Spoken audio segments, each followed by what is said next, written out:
Daftaboutcraft, the craft beer podcast. Well, it's September and it's time for a brand new episode of Daftaboutcraft, the craft beer podcast, with myself, Dave D. And me, Dave B. Before we go any further, we've got some great news, Dave. We do. We have not one, but two brand new sponsors for the podcast. Like London buses. It really was as well. We are really proud to say we've teamed up with the Craft Brew Festival. Those of you who follow our socials will see that I've been at lots of their events recently. Just the other weekend at Bristol. And we've got ones at Lancaster and Sheffield coming up during September. And I'm sort of helping them behind the scenes. And they're sponsoring the podcast, which is absolutely fantastic. It means we get to speak to lots of brewers at the events, meet lots of people, lots of listeners. And they've also teamed up with Mosaic Board Printers, who are a producer of beer mats. And hopefully we can team up lots of our guests with them to produce beer mats for them and their bars and what have you. Yeah, it's going to be a very nice relationship with both of them, I hope. Now, what have we got on this episode? Well, we've got a really fascinating interview, Dave. Yes, I think at the start of the year we got very giddy, and quite rightly it turned out, about Dark Element, who going from strength to strength. This one isn't maybe as hidden. And interestingly, actually, I went to Colchester, in a beer shop in Colchester, already in there, which says it all. We are talking about weekend project. I'm pretty confident in saying that in 3-6 months to a year's time are just going to be up there. Yeah, the people involved, it's like a who's who of the craft beer world over the last 20 years. It's a super group, isn't it? This is the super group of craft beer. They're going to be massive. That's the weekend project. Really fascinating interview. A few little bits of industry news revealed in that one as well. Fascinating chat. We've got Hype or Tripe that isn't really Hype or Tripe, but is a little bit, because we're not talking about a beer or a brewery. It's actually a rebrand, which is something quite a lot of breweries have been doing recently. Yes, it's with Campervan. Once again, also in this beer shop in Colchester, it was like walking in and I was like, oh my goodness, like, has someone been putting a hotline into our episodes before they're even out? I'd like to think that's the Daftaboutcraft effect. What do you reckon? We'll take it. So we're looking at some beers from Campervan. They've got some brand new designs on their cans, and we'll be sampling a couple as well, of course. And hearing about what's been going on behind the scenes that's led to the rebrand. Absolutely. Another interesting one. We have got tried and tested favourite beers since our last episode. Some general chatter and beer talk along the way, but we'll kick it off as we always do with one of our very favourite features. This is Brew to Me, where we get a beer from a brewery we haven't had before. Where are we going, Dave? So I'm going to Maidenhead, although as we will hear, there is a move afoot as we speak, and it's for Brazeners Brews.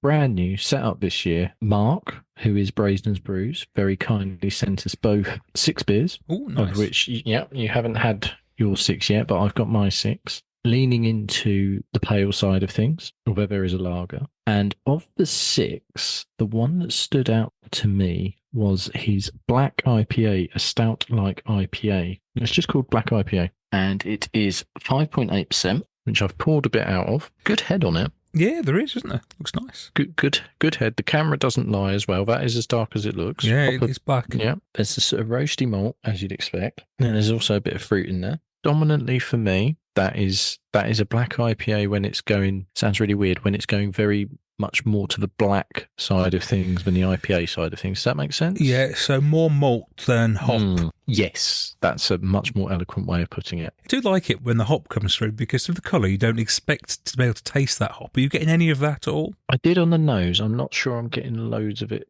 through just yet, but it has been sitting in the fridge, but it could warm up and I could get a bit of fruit. I wanted to try that one just to avoid my usual thing of going for the pale. Now, I could have done, because he also very kindly sent us a New England, a fruit-flavoured blonde, another pale called Float Your Goat, which is a good name, and then the lager is actually a Vienna lager. So it sounds like quite a few of those are right up your boat. Right up your boat. Mix of things. Right up my Strasse. Yes, that's the one. Not up your boat. That's no. It's a mixed metaphor. Up your boat is a bit partridge, isn't it? You know what I mean. As Mark will explain, it's a small operation at the moment. as we find with these people who we love finding, that there's not this big desire to become huge. And he actually says on his blurb, never going to be the next Brewdog, nor do I want it to be. So he's happy making good beer on a smaller scale and just getting it out there. I believe we can hear from Mark to tell us a bit more.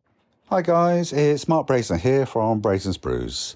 I'm the owner of Brazen's Brews, as well as the brewer, cleaner, cake washer, webmaster, accountant. You probably get the idea that I'm pretty much single-handed.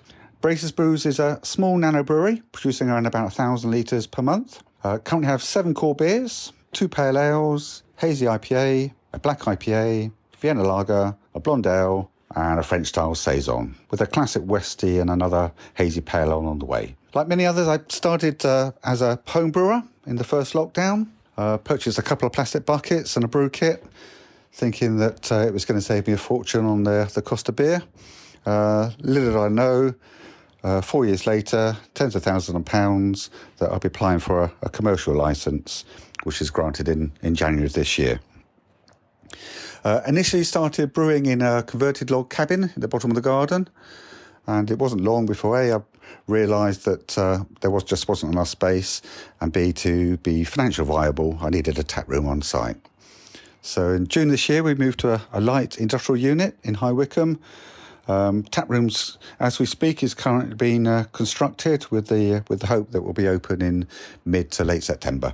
So I've sent you 6 of my 7 beers.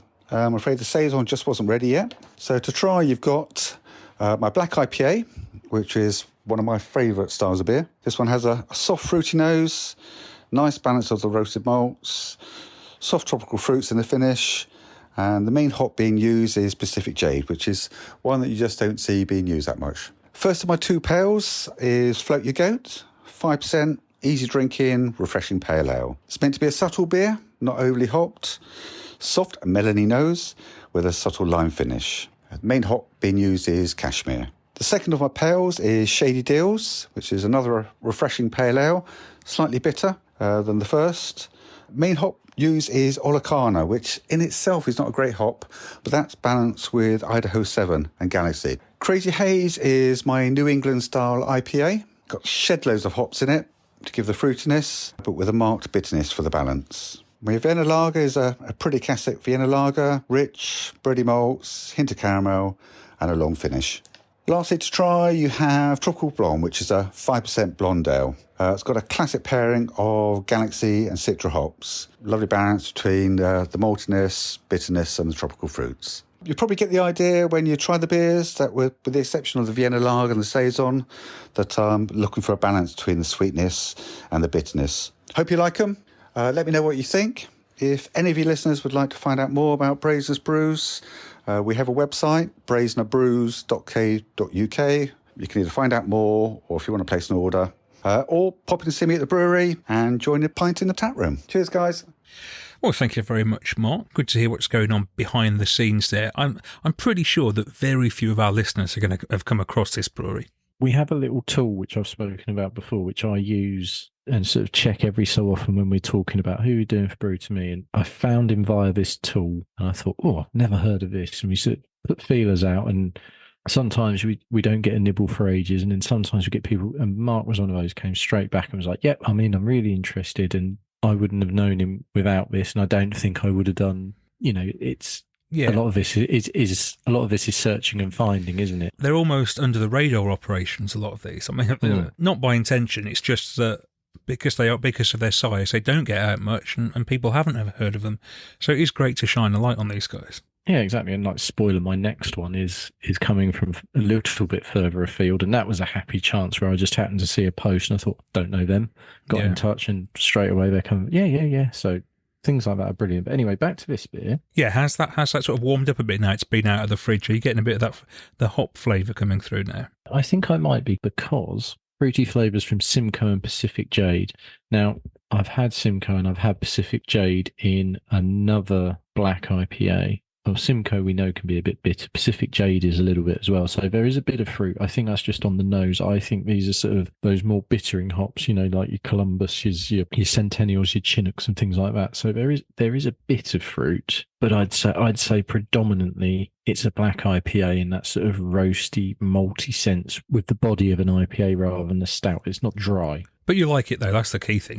I don't mind it at all. I think we've talked about black IPAs on the pod before, and they're not a necessary go-to for me. I probably wouldn't buy them very often, but it's nice to try them from time to time, remind myself of what they're like. It's definitely well brewed, so I'm looking forward to trying all the others. Me too. Get that box in the post. Well, I'm almost ashamed to say that the brewery I've gone for isn't that far from me, yet I've never heard of them. And they're called Borderlines Brewing. And they are nestled between 3 counties, all local to me. So they're kind of on the periphery of Warwickshire, Gloucestershire and Worcestershire. Can you believe I've not heard of them? It's ridiculous, isn't it? Well, it depends. How long have they been in existence for? Well, not long, and they only produce 250 cans a run. Well, as big a beer sleuths as we are trying to find new people all the time, that's not quite needle in a haystack, but that is if you know almost. How did you find them? I think it was just one of these, you just see it flash up on Instagram, you see them once and you think, right, got to follow them. Then you follow them and get in touch, and then you sort of start seeing more of their stuff on Instagram. But yeah, I got in touch with them. They very kindly sent over some cans for us both. In fact, you've got yours, haven't you? Yours have arrived. I have got mine, and one of them is already chilling in. Well, they're all chilling in the various fridges, but one is in the fridge in the house. Well, the beer I've got is a 5.3% IPA called Meon Pale. They're from the Meon Vale area. So this is Meon Pale. This beer actually went into the can on the 10th of August, so nice and fresh, which we always like to see. And it says here, we're keen on making beer that we love and like to drink. Nothing fancy or pretentious, just great tasting, fresh beer, which is straight to the point and what we like. Poured that out, looking good, a little bit hazy. It feels like recently we've had quite a lot of bright yellows suddenly appearing back on the podcast. That's not. It's yellower than it looks to you, but not bright yellow. It doesn't actually say on the can what hops are in there. Tell you what, let's have a listen to Ollie from Borderlines, and he can tell us more about the beer and more about the business as well. Hi everybody, I'm Ollie from Borderlines Brewing. We're an ultra small batch nano brewery based in the back of our garage at home in a place called Meon Vale, which is a small new community nestled right on the borderlines of Warwickshire, Worcestershire and Gloucestershire, hence the name. As it stands, our brewery's a part-time hobby operation. It takes up most of our spare time during the evenings and at weekends, and we do this whilst trying to juggle fairly stressful full-time jobs and trying to muscle in some much-needed family time too. I say we, as it's not just me running things. We're a 2-person team with my wife, Azzy, making sure we stay on the straight and narrow as we try and navigate our way through the crazy world of beer brewing. We've officially been a brewery since this time last year, roughly, and we'll turn 1 on the 15th of September. Fair to say we've learnt a lot in that time, though our journey began a bit further back in May 2020 when, with a lack of anything else to do during lockdown, I finally got the can of malt extract that had been gathering dust on the shelf since Christmas. We made that, and to be honest, haven't really looked back since. We progressed to all grain by September that year, and we've done an awful lot and spent an awful lot during the way since. In the 4 years since then, our little hobby has progressed from a bucket to where we are now. We brew currently on a 150-litre 3-vessel kit. When we launched the brewery, we didn't really know where it would take us. And just really had a simple goal of selling a single can of beer to a total stranger by the end of the year, which seems really silly, I guess, but we just wanted to make sure we could walk before we could run, I suppose. To date, though, we've brewed 21 times this year alone, and the canning machine sits at a count of 3,677 cans of full beer, with another 240 or so ready to go in the tank. So I guess to most breweries that's really small, but to us, considering our goals when we started, is absolutely huge. In terms of the future, we're not really sure where it will take us. We're keen to take it as far as we can, of course, and we do keep getting asked if we're going to take the leap and brew full time, but that feels like an awfully long way away at the moment. We still feel like we've got quite a lot of work to do to fine tune the beers and get them out to as many people as we can. We've got a busy autumn and Christmas season scheduled, and frankly, all our eyes are on that for the time being. So what do we brew then? Well, our motto is fairly straightforward and simple. We try to stay away from the pretense and rather brew fresh, sessionable beer that we love to drink ourselves. As it stands, we've got 9 beers available, which is made up of 3 limited releases. These are essentially new recipes we've brewed on the old homebrew kit to test them out. We'll ever make between 25 and 30 cans of those, and if they hit the spot, then we'll brew a much bigger batch. The other 6 are made up of what I guess we'd call our core beers, and then a couple of seasonal and limited edition beers. Very much a movable feast, though. I'm not sure what beers you're going to try, but I've sent through to you Me on Pale, Empire State, and Meat on the Ledge. Me on Pale and Empire State are part of our 3-can core range, or essentially just the beers I brew the most. Me on Pale is a bit of a play on words with the place that we're based, so may come as no surprise that it's our best seller to date. That one's made with Centennial, Columbus, Simcoe, and Amarillo hops, and there's a nice bitter Christmas to it. It's slightly piney with a nice sort of dark fruity undertone too. Empire State, this one's actually the first all-grain recipe I ever brewed, which was back in 2020, and I've kept making it ever since. I found it a really nice, sessionable beer. Got a nice copper colour to it, and again, there's a nice steady bitterness. It's a bit malty, but carries a nice fruity finish too. You've got Simcoe and Citra hops in there. And then Meat on the Ledge is technically a limited edition beer. I made that one for a neighbour's band. I'm lining up another batch of it as it's gone down so well. This one, I think, is probably my favourite at the moment. I just find it a nice and crisp and piney beer, and I often find it's gone down a little quicker than it should have done, really. You got Centennial and Cascade hops in there. Really hope you enjoy. Thanks so much for inviting us on. And remember, when you're drinking, that we've essentially brewed this back at Garage. If you want to find out more about us, we're on Instagram, Facebook, and Threads. Just look out for Borderlines Brewing, or you can drop us an email at hello@borderlinesbrewing.com. If you can just give the beers a try, you can find them locally in Lower Lopton Farm Shop and Stratford Garden Centre, or you can order online for nationwide delivery at borderlinesbrewing.com, where you can sign up for our newsletter and get 10% off your next order. And make sure you check out our events page too while you're there, just to see what markets and events will be out and about at across Warwickshire, Worcestershire and Gloucestershire in the run-up to Christmas. Thanks so much, and hope to see some of you out and about soon. Cheers. Well, so thank you very much, Ollie from Borderlines Brewing. It still just amazes me every time we find these little breweries, and they're tiny, but they fulfill such a great job, and people love to be involved with these little breweries. It's great, and it's great to find them. And this beer's tasting good as well. It's almost like got a honey-like quality to it now.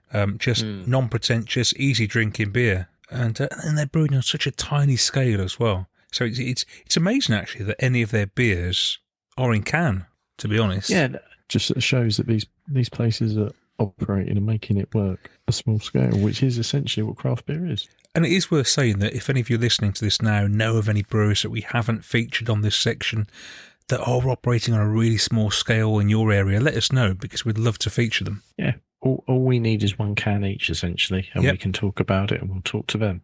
You're listening to Dave B and Dave D. Every now and again, a brewery arrives on the scene and really hits the ground running. Their beers are in all the bottle shops, venues all over the country, and they can seemingly do no wrong. Now, a brewery that matches that description right now is the Weekend Project Brewing Company. But it's no fluke they appear to be doing so well, because the team behind the scenes have a combined 3 decades of working in the industry and have been there, seen it all, and enjoyed the highs and lows since craft beer became a thing.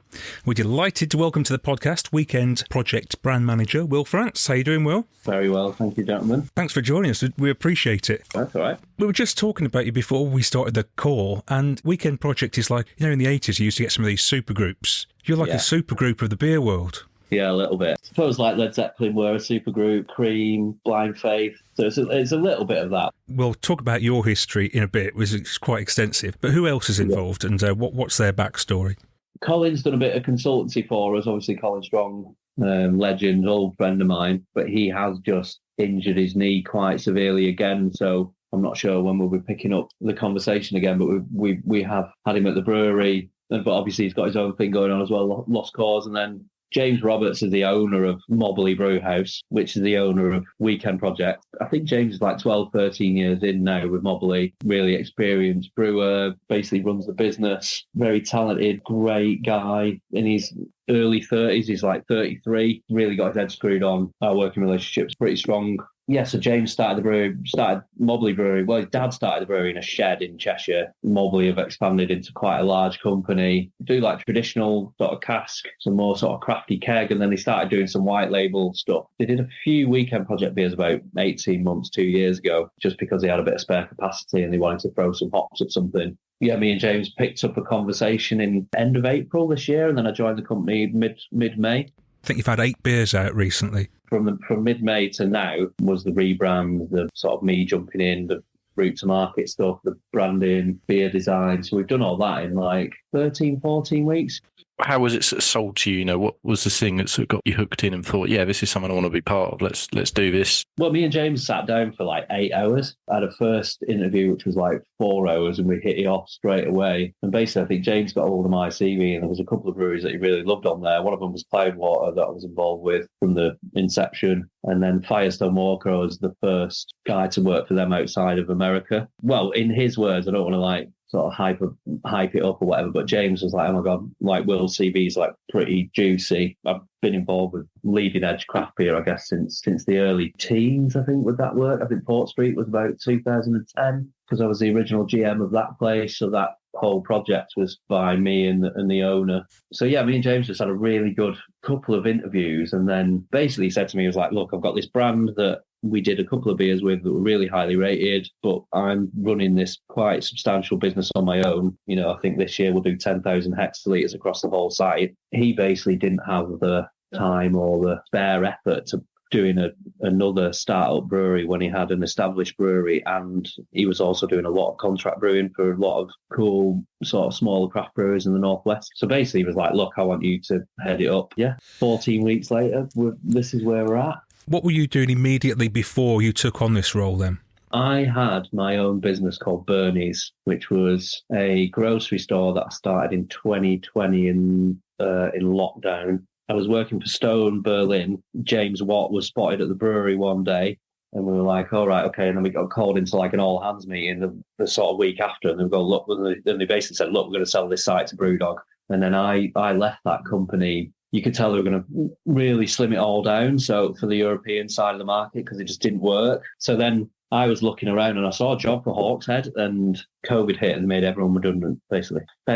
March 2020, had a kid on the way, got made redundant. Then I started my own business, which was really successful in lockdown. And then by April this year, we were sort of really struggling like a lot of the hospitality sector. And we decided to can it, basically. We were really, really struggling. Yeah, and then, weirdly, a few people were coming in the shop. One was a recruiter. He got my CV. He knew James because I was redoing my CV. He passed my CV to James, and then James was like, right, we'll get him in. And then next week, so we were just shutting the shop. And then I had an interview with James. And then 2 weeks later, I accepted the job. And then I started 2 weeks after that. It's all slotted together very well. I mean, I was really lucky with starting my own business that, you know, I started a grocery store, so we weren't shutting down for lockdown. I got a 20 grand loan from a startup company, you know, like a government-backed scheme, which no longer exists post-COVID. And because people basically couldn't do anything else, the grocery store was like a massive success because you could go there and have a coffee and sit outside and buy really expensive peanut butter and stuff. It was good. And then, that was it, basically. James told me about Mobley, which I love all aspects of the industry, basically. Traditional family brewers, progressive craft. You know, there's always time and a place for a macro lager when you're on holiday or whatever. But it's taken me over 13 years to really have that really rounded overview of everything, and a real respect for the industry as a whole and as a general, even if it's, you know, a larger brewery or whatever. James told me about the acquisition of Shindiger for Mobley as well, which is a really interesting prospect that not a lot of people know about yet, really, because we have acquired that business, but we're still transferring most of the production to the site. Yeah, that's news to us as well, yeah. Yeah, no, that is a bit of a scoop. I think we will be doing a bit of press around it. We were basically manufacturing 50% of Shindiger's beer anyway, and then we decided to pull a bit into the one site. Pretty sizable brewery. There's like 20, 22, 23 FVs. There's another 360 hec coming in. So basically, James was like, so the traditional side, which was Mobley, which I can get down with. I love a pint of traditional cask. Shindiger, no one's done what they've done in a setting that they've done it. There's no other craft brewery in Manchester that sells as much beer as they do in the centre. There's no other craft brewery in Manchester that has taps where they do, that are in fairly commercial venues, but it's the craft offering. It's, you don't see them in the likes of, the really high-end places, Beermoth, Port Street, but you'll see them in venues in the Northern Quarter that sell a ridiculous amount of beer on draft to people who aren't craft beer drinkers. So will Shindigger continue to exist, or will the name leave the scene? No. We'll continue to operate it as it is. The major thing about that brand is the amazing brand. Paul and George are still on board. I think it was basically like moving production into our site, combined sales teams, etc. And then James told me about the weekend stuff, and he was basically like, look, I want this to be like beer drinking in, Pacific Northwest, obviously, and then, around Maine, etc. When he travelled America like a few years ago. It's a very common thread. So that was it. And then I joined, and we've done everything from scratch. We did the branding together. James did the recipe design with some of my input, and then we started brewing the first beers. And then when we first had Meadows, we were like, this is really good. Yeah, I mean, I'm enjoying one at the moment, which we'll get to in a minute. But I think therefore it's probably just worth saying. So the weekend project MO, it looks like that is, we're going to get hop forward, easy. This is what's going to keep coming out, and it's you're not going to start branching into the other areas if you. No, definitely will. Like I'm, okay. My big thing is West Coast. Mm-hmm. I'm a bit of an old dog, so the sort of the hazy, low bitterness stuff I do really, really enjoy. But nothing beats like Pliny or Sierra Torpedo or Jaipur is still a fantastic beer. I'll sort of argue that point with anyone. So I prefer that sort of side.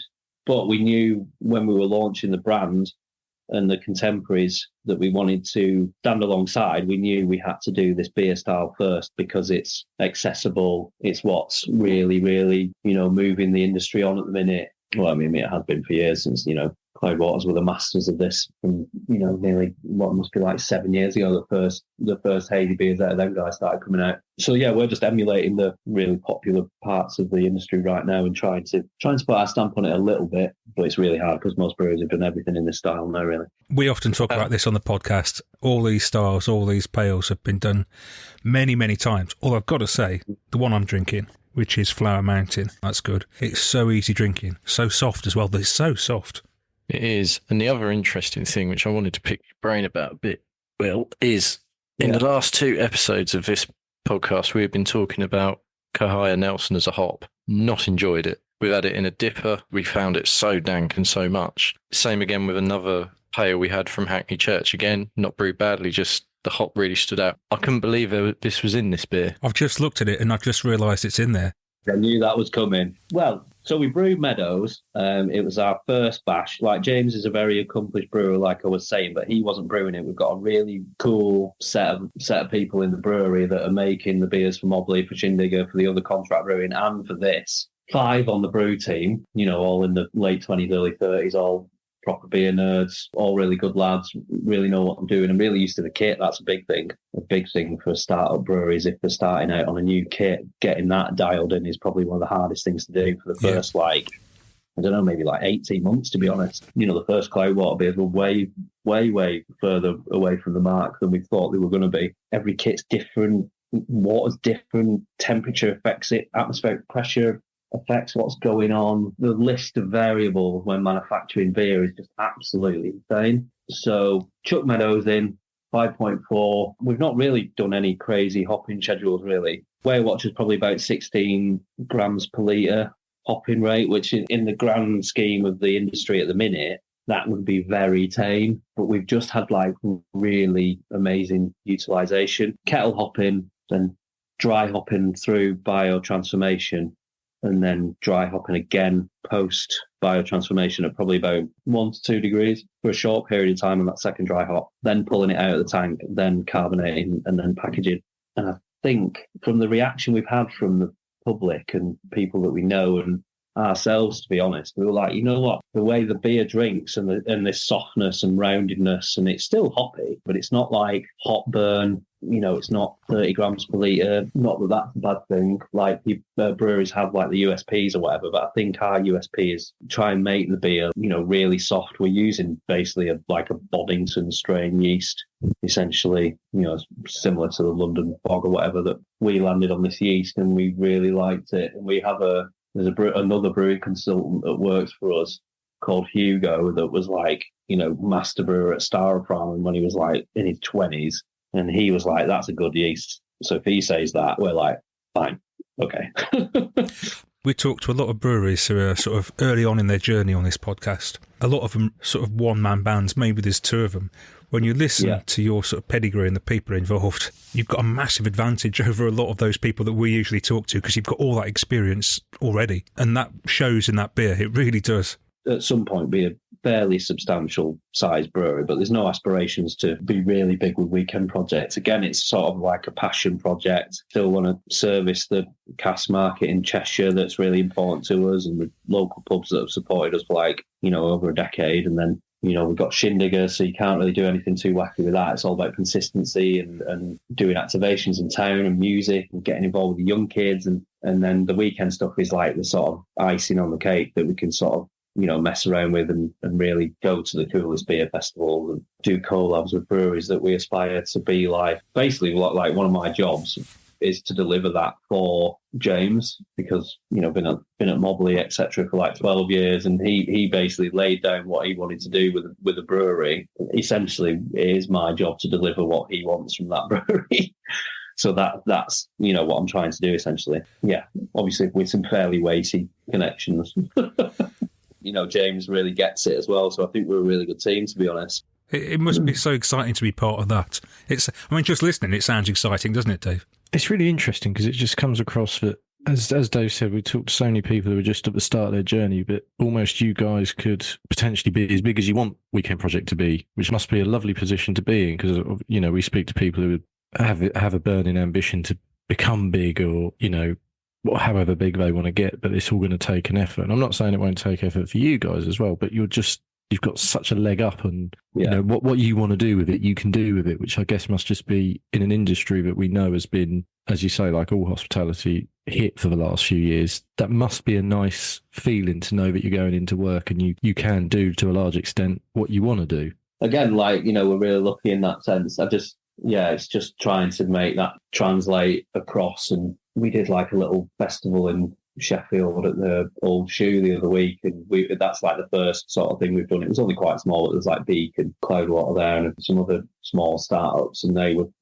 chatting to people, and there was a couple of smaller breweries that were basically like, look, we're still working full time, we've just got this unit, we're investing in a small kit. Yeah, and they were like, you guys are like really like cracking on. But yeah, I think if we deal with that in the right way and just be like, look, yeah, we're really lucky, but this is what this is where someone who's starting a brewery in the mid-20s could be in 10 years. You could be doing what you really, really love. Like I didn't really expect to be doing this when my first proper brewing job was at Summer Wine in Holmfirth, and I was just like I was on like £9 an hour. And I was just like cleaning tanks. Summer Wine were an amazing brewery, but they were right at the front at one point.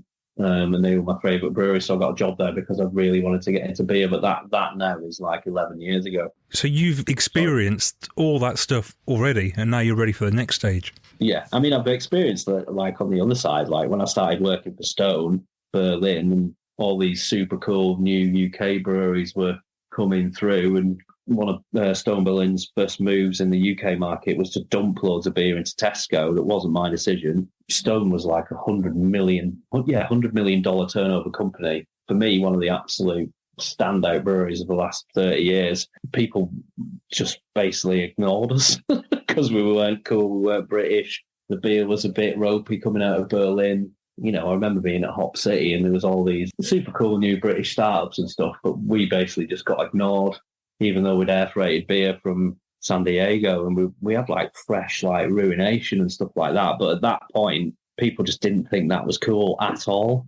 And I was just going, look, this is one of the best breweries ever, full stop. Don't care what anyone says. And then it was just like, right, It's not hazy, it's not juicy, it's not cool.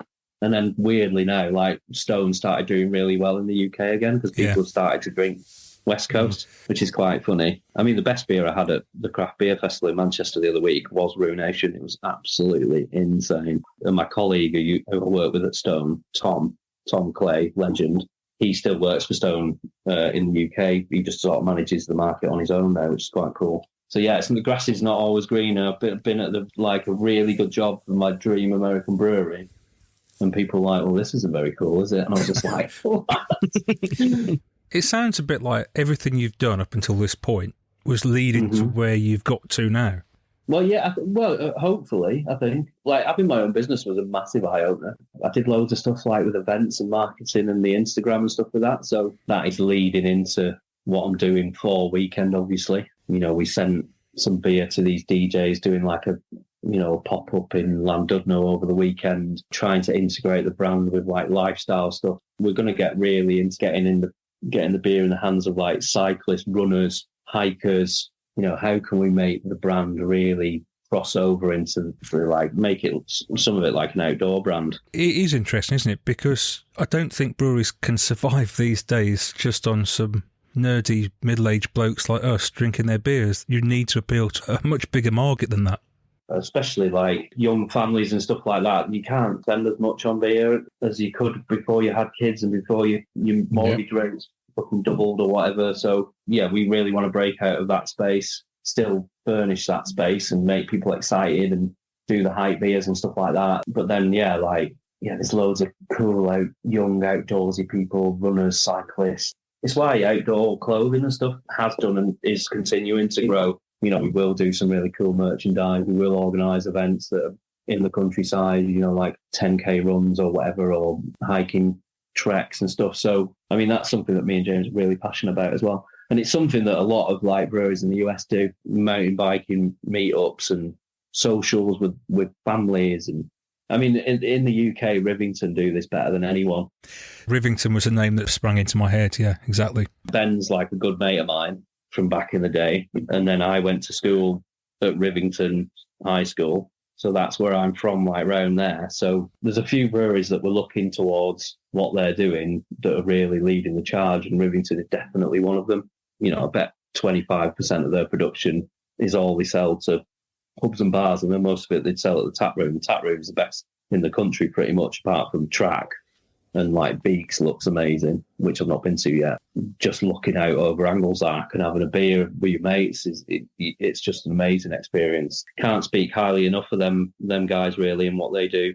There can't be many better views than the one from there, looking out from Rivington. Yeah, it's crazy, and it reminds me of like some of the best tap rooms I went in the US. I went to Notch in Salem in like February 2020, just before lockdown, and that was one of the best tap rooms I've ever been to. It was like families playing cornhole and someone selling donuts and everyone just drinking like lower strength beers. And so yeah, there's stuff like that to work into the brewery at some point, like rural tap room potentially, you know, restaurant. I don't know. Yeah, there's loads of stuff we could do. I've done stuff in hospitality for years as well. Yeah, no, it's exciting. Again, it just taps into experiencing, but just with the outdoor stuff, sort of something we find, and it's a little bit of a bugbear of mine at the moment, is we talk about these hazy beers. Yes, there's only so many versions of things you can do. Do you guys want to do that? Because I personally get a bit frustrated. I know that you have quotas to fill as brewers and beers to put out, but it does feel at the moment, you know, breweries will put a beer out each week, which is, you know, probably slightly different ratio and things like that. Same hop combinations, but slightly different, you know, a slightly different process maybe, but essentially it's not going to taste very different. What's your sort of, it's a bit long-winded, but what's your sort of view on that? Like, do you guys want to make sure every beer is all suitably different enough each time, or is there that thing of, well, we've got to put beers out, you know, we've got to keep people wanting to buy the brand, and not everyone's going to be geeks like Dave and I and buying every beer type thing? I have a theory that if you got some of these purveyors of hazy pales to taste a lineup of a dozen of their own beers, they wouldn't be able to tell you which was which because they're all so similar. Yeah. One of the only negative sides of the industry and where it's gone is that we've really, really just honed in on one beer style. Yeah, maybe like a decade ago, you would see black IPAs, red IPAs, sessions. Summer Wine when I was there was doing like a Belgian black IPA. There's more experimentation going on now with like processing and hop utilization using like hotkey, Sub-Zero, etc. But in terms of like a style, we basically, most breweries now manufacture just one style pejoratively. In the grand scheme of things, there's not a lot of chopping about. When was the last time someone brewed a Kolsch? When was the last time someone brewed an alt beer? When was the last time that someone did like a Flanders Red, or there's little spatterings of them. Obviously, the main driver is the New England style. They're there. They're not in our psyche. When we'll often get hold of a red or a black IPA, and they're sort of sit in the fridge because we're not used to drinking them. And it's like, oh, no, I'm sure it's nice, but I'll have this hazy pale instead. I think one of the main reasons behind the success of this style is the drinkability and the low bitterness. The demand on brewers releasing beer to drive sales, but they're basically just releasing the same products with a different ABV and a different hop combination. We are going to play a bit of that. We'll try to build in more nuance. We're definitely going to do like a couple of core range beers, one of which will probably be Island Hopper, this one. So it's like sub 5. With this one's got real whacker in it. So this is the first time we've used hop keef. Like Flow Mountain's got hop keef in it as well. I really want to do a West Coast.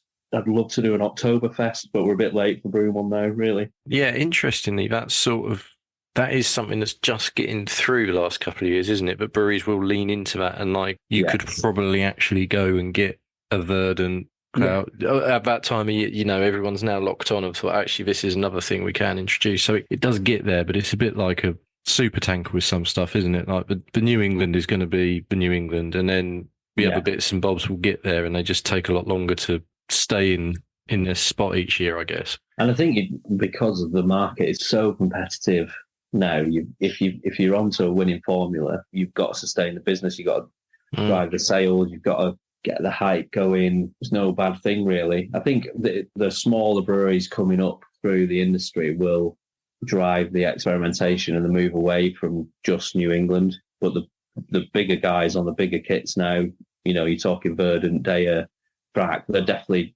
doing a lot more of the styles, but a lot of their business is the hazy IPA or the hazy pale.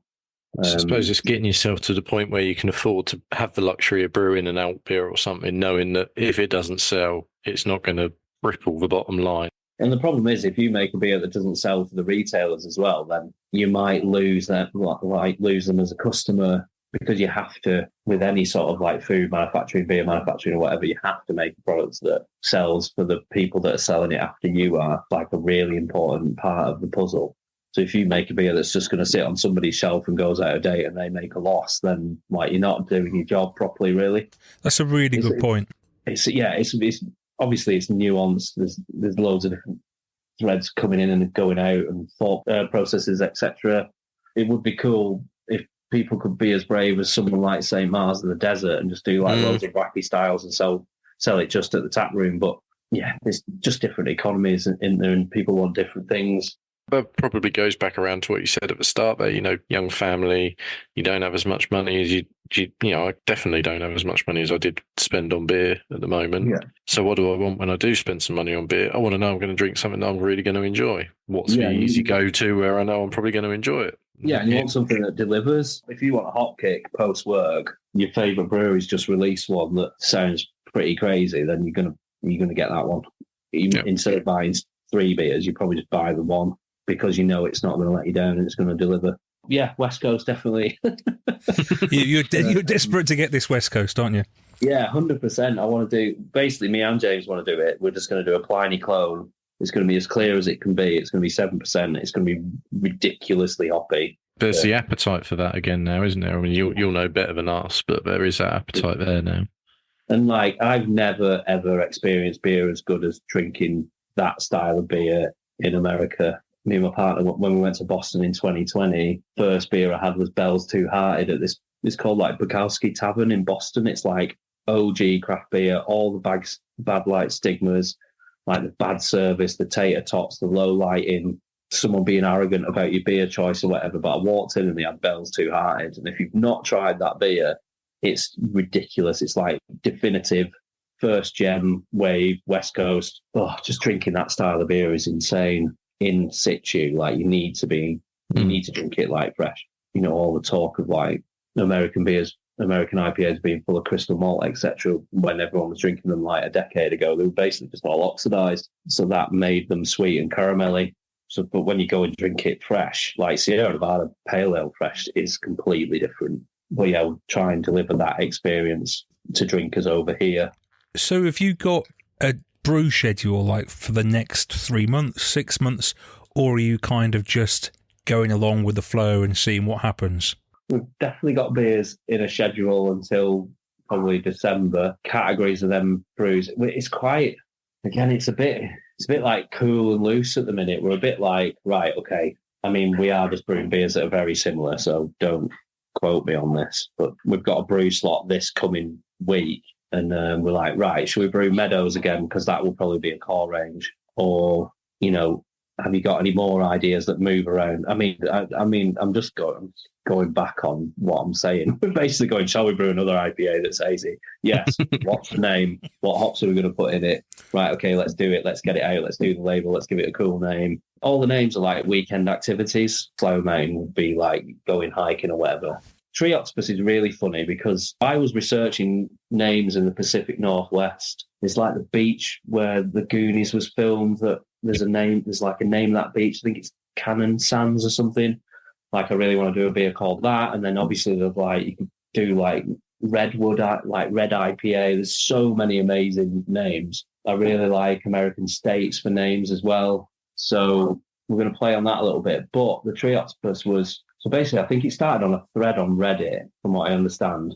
And then everyone thought this octopus that lived in the trees in the Pacific Northwest was real. So they started setting up like GoFundMe pages. So Tree Octopus is the first name that I landed on and was like, we've got to do that. It's an amazing name. And I really want to put just an octopus on the label, and that's it. And when we did it, when we did the first drafts of the branding with the can labels, we were like, that's really cool. It does look good. It'll stand out a mile on the shelf.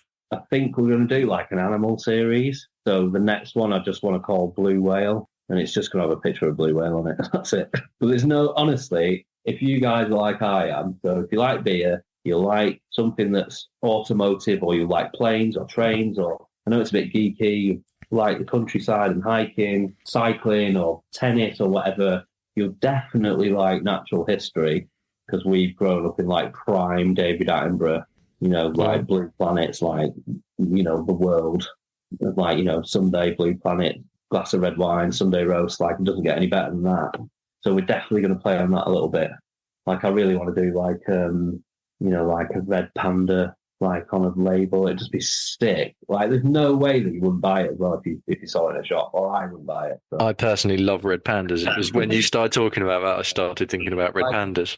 I'd love to do like an Arctic fox. You could do like an Imperial Stout that was like a black can with a white Arctic fox face. And then you could do like a double IPA where it's sort of reversed, or something like that. So the double IPA was the Arctic fox in its non-winter colours, which is more like tawny. So you could do a red IPA or whatever.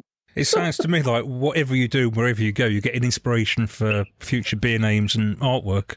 Yeah, I think so. You know, and there's something like without being too deep, every human connects with the outside world, nature, enjoying the weekend, seeing family, friends. So it's like with the branding in itself. So you're sort of dipping into that, essentially. And people really resonate with that as well. I bought a beer the other day with a picture of a steam train on it because I like steam trains. And, I love steam trains. And that's what people do, isn't it? Mm-hmm. They respond to it and they'll buy it accordingly. If I was able to do my own beers, I'd do them after muscle cars because I love muscle cars. So you'd have Mustang and Barracuda. And, Challenger. Exactly. And that'd be brewed with Challenger hops as well, but there we go. Oh, that'd be sick. Maybe we should do a single hop Challenger IPA. That'd be fun. One of my favourite breweries was I think they're still going, was Gads in Kent. And every year they used to do a wet hop East India IPA with East Kent Goldings. And it was just like, they dry hop it in cask as well. And it was just like absolutely ridiculous. Cask is definitely cool again, definitely growing again. I think we're going to be kneeling into that a little bit more with the Mobley side of the business, because basically I'm going to be helping out with other aspects of the company. Yeah, I was going to ask about that. Will your role spill over into Mobley and Shindigger as well as weekend projects? I think so. I think that was the aim. If I can offer anything to them other two businesses in terms of what they're doing and how they're operating, then yeah, I think me and James have had that conversation. But yeah, my main focus is weekend, but I'm also doing some bits and bats with Mobley already. We're going to do like a heritage series and do a bit of rebranding on the cask and stuff. And yeah, so yeah, we're sort of leaning in, which is nice. Because again, like coming pretty senior in the company, my job is to, help James, if we need whatever I need to do basically to make the company more successful. And I think the major thing for any company at the minute is just being sustainable. That's it, essentially. There's no like aspiration for making crazy money. It's just basically just the only aspiration is to not go out of business. So difficult. I was going to ask you sort of where you'd want to be in 12 months, 2 years down the line, still here and still making beers. I think so, yeah. I could see like weekend, all the trendy festivals and us hanging out with the cool kids and stuff, which is really nice. A lot of them I've known for donkeys, really. Stefan at Track's a really good mate of mine. Ben, Paul at Cloudwater, we were mates before I did that. I want James to have that experience with the weekend stuff. And then I think Shindigger will just continue to grow, and we'll probably try and potentially just keep Manchester's so big and ever expanding. You could probably just track the growth of the next suburb that goes ridiculously expensive and where the bars are opening. You could just move. You could grow the brand in line with that. There's another, in a place like Levenshulme, there's like 10 bars opened in the last 5 to 10 years. You pick up large accounts in them new areas, and then it's sustainable growth, really. And then the Mobley stuff is basically just, I really want to retell the story of James and his dad starting that brewery and what that means. Mobley are essentially now like a heritage craft brand. So I really want to dive into that and then retell it and fiddle with the branding and make that more successful. So yeah, a couple of years' time, a few more staff, keeping everyone happy. I think James wants to get a new kit. We're definitely going to need a new kit at some point. It's a 30 hec at the minute. We're probably going to need to double that. We'll probably be on the same site. It's quite a large site, and we could expand on that site because it's just on farmland. I would love a tap room, really. But yeah, we'll see, really. Yeah, making good beer, keeping the staff happy, selling it to nice people. You can't really ask for much more than that, to be honest. I'm just sitting here listening. I'm excited. I want to go to that tap room and drink those nice yellow soft beers, looking at a lovely view. I can sort of picture it in my mind. But one of the amazing things as well is that if we have a tap room, we'd need like a lager, we'd need like a more accessible pale ale. We've got that with Shindigger, and then we definitely need more traditional leaning cask, and we've got that with Mobley. Components of air, aren't they? It's just bringing it all together, I guess. Yeah. Little restaurant, little farm to table sort of thing. Like me and James have spoke about like a little farm to table restaurant, and then some sort of like glamping. But that's like pipe dreams. That's like, what would you want if you could get whatever you wanted?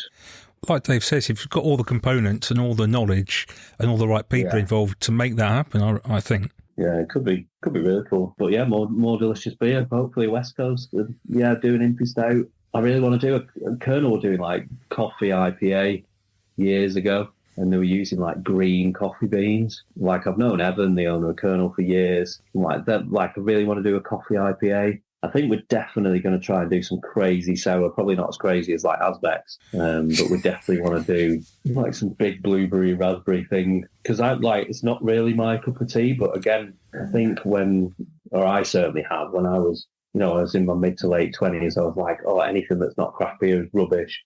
Cask ales for old men. I've just softened a lot, and I don't really get the smoothie thing. It's not really for me, but it doesn't mean we can't manufacture it and make it delicious and get it to the people that really love that beer style. And then I probably end up liking it, to be honest. So that's on the cards. I think we're just going to try and do some cool stuff, I guess, if that makes sense. Yeah, and for what is out there now at the moment, which is on the website as it stands, 6 beers. If people want to get hold of your beers and get in touch with you and everything and follow you guys, how can they do so?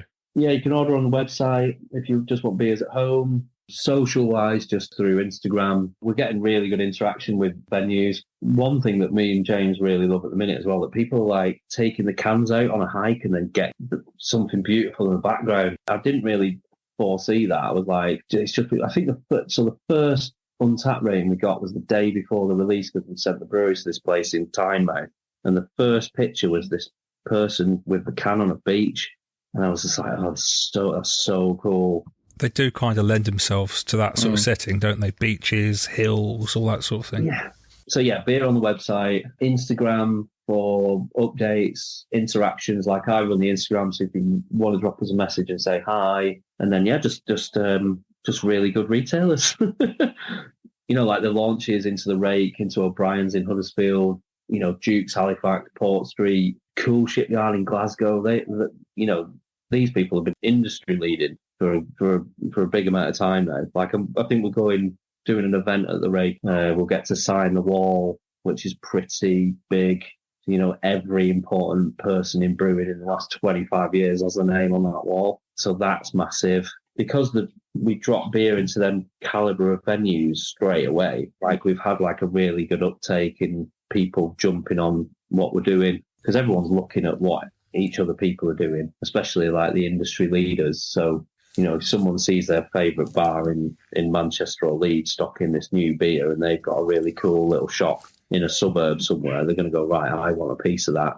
Our customers have grown quite rapidly in the last couple of weeks. And I tell you what, there's not many breweries who've only released 8 beers and got nearly 5,000 Untapped check-ins either. Yeah, that's crazy. There is the historic ones from these beers, just for clarity. We don't want like any smoke and mirrors. That's why we're quite open about the conversation with Shindigger and Mobley and stuff, and the fact that we're part of essentially a larger brewery in itself, as in it's Mobley. We're all operating on one site. Yeah, we'll just keep that line of conversation open, nothing to hide behind, and just let the beer do do the talking. Well, it certainly does. I think people appreciate that sort of honesty as well. Like you've been very straight with us and told us all that stuff we didn't know, and people do appreciate that, and they appreciate good beer, which this quite clearly is as well. It's going to be very interesting to see what the next 12 months, 2 years brings you. We'll jump back on in like 6 months or something and do a... If you'd be up for that, we could track you every 6 months, have a little chat every 6 months and see how you're doing. Well, where does that take us then? 6 months from now? About, what's that, March time? March time. We'll see you in March then. Yeah, that'd be good. Daftaboutcraft. On every episode of Daftaboutcraft, we like to talk about the beers we've been enjoying drinking since our previous episode. And we do that on the section that we call Tried and Tested.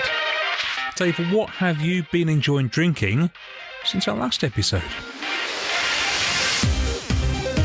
Well, I've been lucky enough to actually have quite a few good beers. I will give special mention to Phantom, who definitely featured on here before. I had Double Patty, which is a doubled up version, which, funnily enough, I ranted about doubled up versions in the last episode, but this was very good. I've not had normal patty, so I couldn't comment on that. It's not my tried and tested, but it was enjoyable. I also was out and about drinking recently on a Saturday for the first time in ages. Nice. I had some Nothing Bound on tap all the way down in Colchester. I would say constructively, I think it was better at source.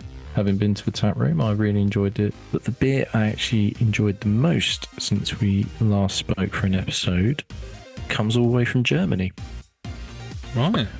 Yeah, it's from Sudden Death Brewing Co., who recently had a little influx of cans into the UK, and everywhere sort of got them. And when I went and bought some beers from Hopsters in Ipswich, they had some Sudden Death on, and they had Nebula Burst, which is in New England, 7.1%. I'm not going to try and dress it up and said it did this and that and the other. It was just a big, hoppy, juicy bomb, and I really enjoyed it. It was like having a bit of a throwback, and having had Frau Gruber on the podcast years ago, it felt very in keeping with their sort of tradition of this sort of modern, what modern craft looks like in Germany to me on the outside looking in. But you wouldn't get a New England that often in Germany. Frau Gruber do them very well, and so does Sudden Death. What about yourself? You were 7.1%. I'm going up very slightly to 7.4% for a Nitro Ruby Chocolate Stout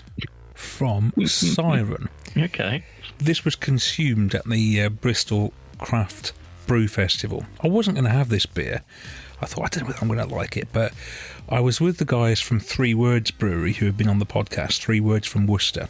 Gareth went over to the Siren stand and got a glass of this beer, and he had it, and he was like confused. It was like he couldn't quite understand what he was drinking, and we tried it. I tried it. I was like, whoa, I'm going to have to get some of this. And it smelt like a stout, sort of full of cacao nibs, but it didn't look like a stout. It was so confusing, but it just kept sort of drawing you in. It was amazing. Such a clever beer. There was so much going on. It smelt like a stout, but looked nothing like a stout. It looked like a ruby. You could almost, see through it. So strange. Great beer. And I kind of feel that Siren sometimes get a little bit lost in our own landscape. Now when I think of them, I think of Broken Dreams, which does so well and is sort of established as a very good beer, but they do so much more than that. And I think almost of a slightly victims to the fact that you can get their beers, some of their beers, their core beers, sort of everywhere, but then there's some really interesting stuff going on which people don't necessarily always know about. The core beers kind of take over what you think about them. They had a lovely sour on at Bristol, which I had. That was great. They had a coffee stout, which was just short of 10%, which was fantastic. When we did our Siren tasting on a previous episode, we went and got some of their more adventurous stuff, and I was not disappointed. No. Like, there's some really good... They do cater to everyone, but perhaps don't get the recognition that they can do that. And as much as we love to shine a light on the little guys, some of the smaller batch brews from the bigger guys really are very, very good, and that's a great example. Serendipity from Siren. Daftaboutcraft. Regular listeners will know that one of the features we do is called Hype or Tripe, where we find out if something basically is good or bad. Usually a beer. This time it's not even a beer. Well, we're asking the question: is a rebrand that a certain brewery in Edinburgh has recently done good or bad? Is it hype or tripe? All completely subjective, of course. Some people might like it, some people might not, but we will talk about it, and we're talking about Campervan's recent rebrand. I think it's fair to say hype or tripe feels slightly harsh. I don't think it's necessarily that kind of discussion we're about to have. And also Campervan aren't alone in rebranding. It feels like there's other breweries doing it at the moment too. Anna Pentridge have done one recently. I get it, really, after COVID and all the uncertainty that followed that, and people sort of shifting their business, and now a lot of them are looking for a bit of a new identity, so it makes perfect sense, really. Yeah, I think you can judge it on, does it make me notice the brewery more? Because I tell you one brewery actually who did do a rebrand, and I now really struggle to pick their cans out, is Three Hills. Do you know, I was thinking about Three Hills recently. They've appeared on the podcast before. I used to be massive fans. I used to buy everything that they did, and somehow they went off the radar for me. Isn't that interesting? And they've had a rebrand, and it's to me, it's quite a sort of tie-dye look of a can. It doesn't stand out. I couldn't tell you the last time I had some at Three Hills either. But anyway, we're not here for Three Hills. No, we are here Campervan. for Campervan from Leith in Edinburgh, a brewery who've got a lovely bar called Lost in Leith that we've both been to. We have. We've both had their beers before. And do you remember what their branding used to look like, Dave? It was kind of... They've got some flagship beers. Leith Juice is one of them. And it used to have that, like it was an orange can, 330ml can. I think they were all 330s, weren't they? They were 330s, and there was an orange, there was a purple. I can remember the shades of the cans, but I can't necessarily remember the cans, if that makes sense. Yeah, the writing, I suppose you could say almost sometimes the writing... The name of the brewery got lost a little bit in the colours of the can, but that doesn't happen now because the cans are off-white colour with a logo at the top, and then the branding for each individual beer as the main focal point. Their cans are all the same, but with a different picture in the middle to differentiate which beer it is. They're more striking. They're quite, I would say, quite American in style. It sort of reminds me of a West Coast type brewery, where it's West Coast with a sort of colour palette, I think, for me, and There is another brewery that they slightly reminded me of, but the name escapes me right now. However, the beer we're both having doesn't subscribe to that. Well, I'm not having pale can. I've broken with protocol, Dave, because I've picked another one. I couldn't resist it because the guys at Campervan were kind enough to send us a box of beers down, and when I saw that there was a mango Berliner Weiss in there, obviously I had to go for this. But Dave, you've got the extra black, I think, haven't you? I have got the extra black, which is I heard a lot of fizzing as I opened it, the gluten-free nitro porter. It's also worth saying quite a few of their beers are gluten-free. They are now all gluten-free, in fact. Yeah, and they make that very clear on the cans as well, which is good to see. I think more and more people are seeking gluten-free beers these days. It's the same with alcohol-free beers as well. If you're running a brewery, you've got to do these things to sell your beer to people. You can't just be a one-trick pony these days, I don't think. I was slightly compromised by the way I'm having to pour this. I wasn't able to give it sort of full nitro, tip it in really quick and let it do its thing. I'll try and do that with the second half. But the first half of what I've got, they're based in Scotland, and this tastes very like Ireland's most popular beer, and I mean that in a truly complimentary way. It's weird, isn't it, with Guinness, because that is the benchmark for a lot of these styles of beers, despite it being Guinness and obviously huge. Honestly, you could give me this, and if you gave it to me in a pub and say it had been nitro poured and you got the head on it, I'd be interested to see how creamy the head is. But if you gave it to me maybe just blind, I think I could tell the difference. It's not far off, though. Really isn't. That is Scotland's first gluten-free nitro porter. It's very good. It's only 4.5%. Goes down really easy. It is cold pressed coffee and chocolate. I definitely get the coffee. Chocolate, I suspect I'll get when it warms up a bit. And it also just says smooth. And can't argue with that. Very smooth. Not lactose smooth either. Just smooth. Yeah, nice. That's a how's the Berliner Weiss? Well, when I opened the can, I got like a big waft of fruit juice straight at me. Smelled really lovely. And got in to taste it, and yeah, that is tart. Nice to have a Berliner Weiss that is tart and makes you sort of recoil a little bit. Recoil is probably a bit much, but you know what I mean. I might have to send you my can of that then, because I don't want it to go to waste. It's worth saying, obviously, the other beers they sent, we got 2 of the porters, a small pale, which comes in a... It's the little slimline can, isn't it? I think it's 330 slimline. Which is 0.5%. And then there was a... leaf juice, and also a collaboration with Attic from your way. Yeah, that was nice to see. And both the pales, very easy drinking, as we've said before, with sort of those kinds of beers. Not overly complex, just really nice, bright, refreshing, quite light. Both of them are, none of the beers they sent down are very strong in that sense, which isn't a bad thing. Just very easy drinkers. We started this by saying their cans used to be 330 mils. They're now 440s. I'm very glad this isn't a 440. This is excellent. This is mangoes, lime. It's tart. It's bright. It's refreshing. And being drunk terribly out of a Northern Monk glass. I've actually got a Campervan glass. I now have a tote bag. Do you have a tote bag? I do have a tote bag, yeah, which was really nice. It was a lovely box they sent. The beers, tote bag, a few stickers. Really lovely. They upscaled their brewery in April. To give them more capacity. And now I think they just want to get that identity out there to people, let them know they're here. They've got spare beer now to get into other places rather than their own bars in the local area. So they wanted that rebrand to help push it in those areas, I reckon. And every chance it'll do well. It'll stand out on the shelves of bottle shops and what have you. I think so. I think it works. And not only have they sent us all the beer and everything, they also sent us a lovely little voice note, didn't they, explaining everything? Let's listen to that now. It's from Patrick Smith, who is the production manager of Campervan. Hi everyone, Patrick here from Campervan Brewery. I'm the production manager up here. For those who don't know us, we're based in Leith, Edinburgh, which has a whole host of great craft breweries at the minute. Campervan Brewery was born from a passion of the great outdoors and anything adventurous, so travelling, hiking, surfing, just exploring in your campervan. In 2023, we were awarded Scotland's Small Brewery of the Year at the Scottish Beer Awards for our dedication to innovation, quality and consistency. However, the past 12 months, I'd say we have been quite quiet. This has just been out of necessity, really.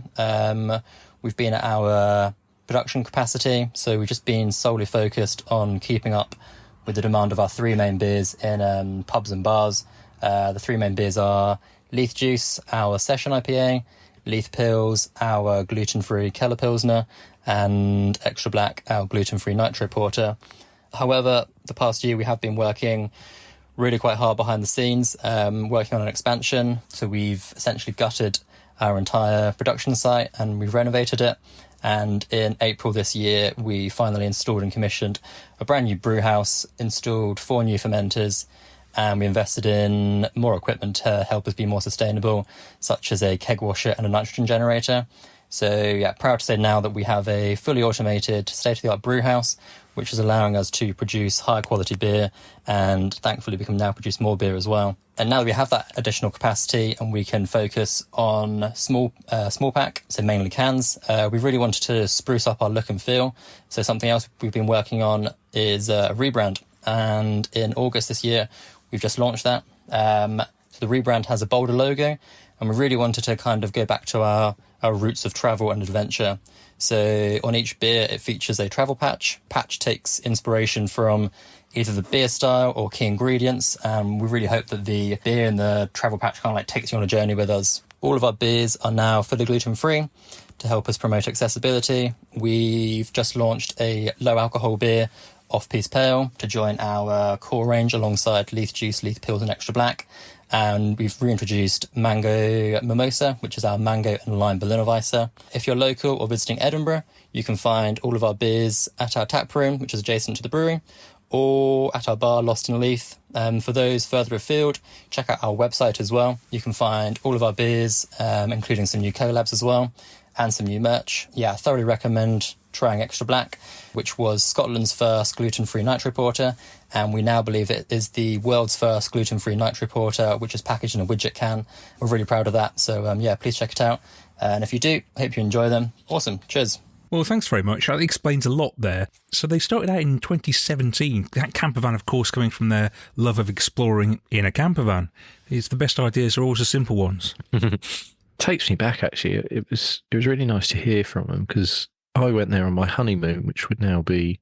Of course, yeah. Yeah, 3 years ago. And when I remember going there, we went there on a Sunday. It was quite quiet, but it's in a lovely setting. It's right near another couple of bars. I remember they had these barrels at the back which were holding some aging. That's right. Aging some sours, I think. They were sort of the blended stuff which was aging in the back. But it's a really nice setup there. So they've got the bar, and now they've got a tap room as well, alongside the expanded brewery. So it's all going on for them.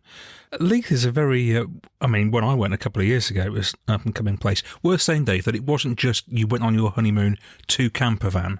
No, we managed to go to camper van. We went to the Duchess Landing. I think it was Duchess Landing, which is right nearby. Yeah, we did go to other places, but we did manage to go to Leith one day when we were staying up in Edinburgh, and it'd be interesting to see what it's like now, because it very much felt like it was an area on the up and up then, and I think it's probably changed beyond recognition. So I think it's probably sort of akin, looking at it locally for me, to Sturchley in Birmingham. And it just, every time you go there, there's something else open. It's just expanding and expanding.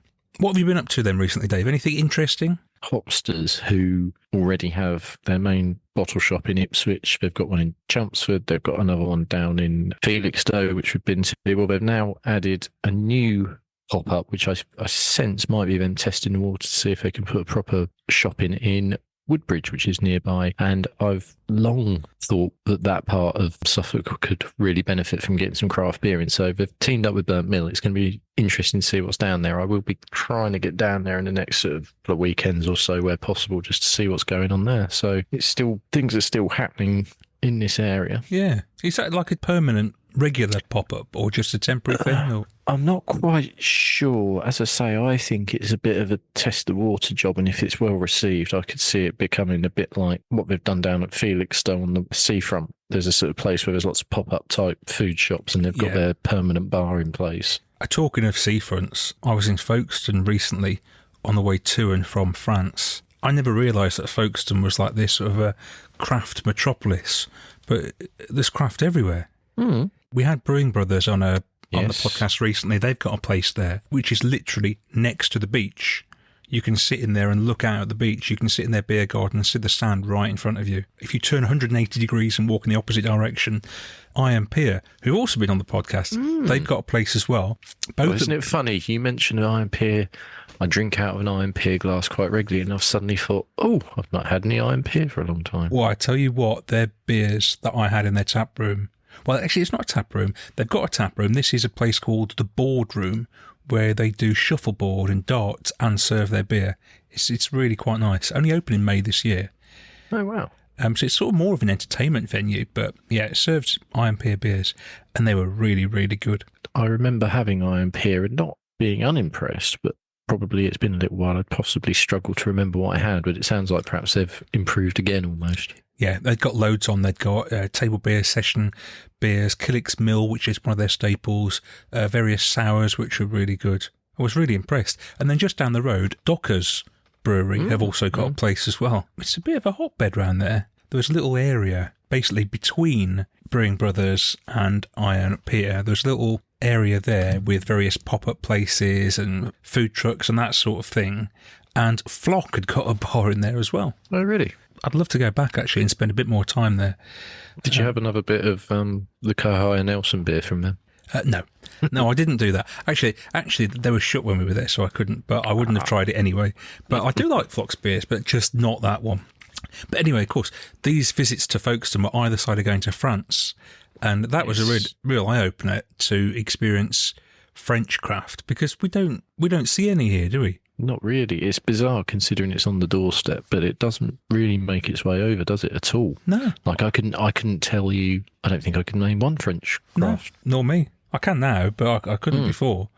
And what's the scene like then? What kind of thing are they into? Well, there's a lot of your sort of Belgian-inspired beers, as you would expect, but there is also plenty of breweries out there with beers in can, with hazy pales in cans. Really? Yeah. So it sort of mirrors what we've got, but you just don't get to. You just don't get to send find it. out. No, it's fascinating. Maybe there's a gap in the market there for somebody to try and get, French craft over here, because some of it was really, really good.